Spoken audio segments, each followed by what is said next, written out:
Yowza. It's paper time with this week, I'm happy to say, plenty for real German speakers like me to get their teeth into, with the remarkable story of the one man at Bayern Munich who has trouble putting things in the net. Uli Hoeness. Yep, Uli's tax evasion case came to a close this Thursday afternoon, and to say that the trial has dominated the German press is a whopping understatement. A bit like Uli's returns, of course. Whipping up the interest was the way the figures involved expanded as the Bayern president and co-owner of a sausage factory came clean about exactly how much baloney he'd been giving the tax authorities over the years in what is probably the worst case of evasion anyone can remember. Initially charged, indeed, with just €3.5 million in unpaid taxes, he then shocked the court on Monday by changing the figure to €18.5 million, and then the next day to €27.2 million, consigning, as the Tageszeitung explained, 70,000 documents at the last minute to the court, as the paper explains, in a bid to confuse them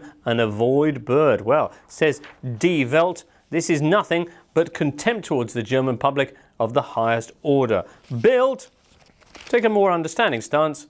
Lock him up and throw away the key. While inside having a little wonder to themselves, 27.2 million, just how rich is he really?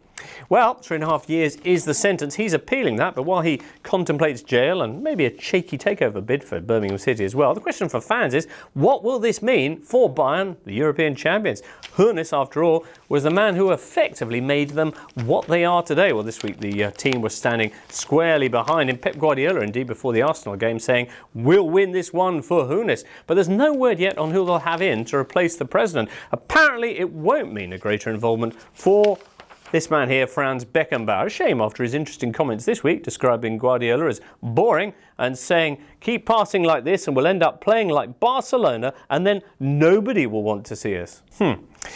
Well, while they prepare to be good Bayern, their president in Munich, other news this week includes, oh look, a salute to Nicholas Bentner, who's back on the front pages of Danish paper BT. Crazy in Copenhagen, Nicholas unzipping himself and whipping a taxi with, I should stress, a belt he was carrying.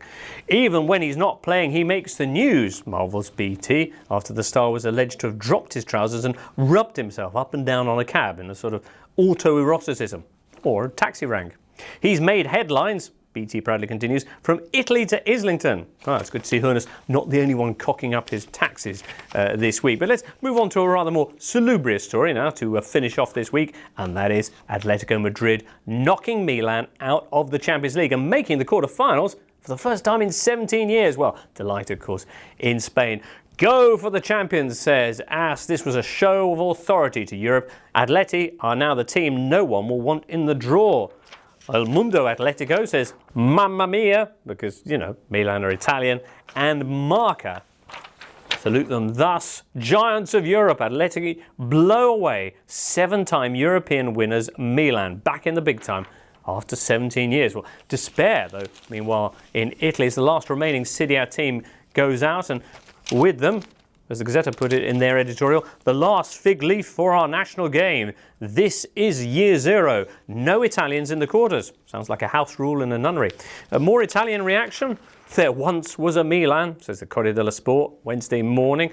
Given that the Rossoneri are 10th right now in Serie A, 20 points off qualifying for the competition again, who knows when they'll be back. Gazzetta dello Sport, 0 Milan. It's the 11th of March and already the season is over. Who's to blame?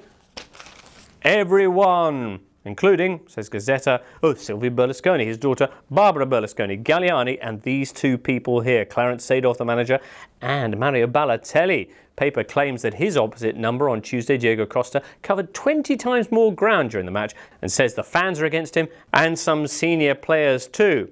As for Clarence Seedorf, well, handpicked by Berlusconi he may be, but after 6 defeats in 11 matches now, candidates are already lining up to replace him. The paper illustrates this thus. Luciano Spalletti, Frank de Boer, Pippo Inzaghi, Cesare Prandelli, and, look at this, Roberto Donadoni, former Milan star, whose Parma side is unbeaten now in 15 matches, and who just happens to be playing Milan this weekend. I know what you're thinking. No Big Sam again.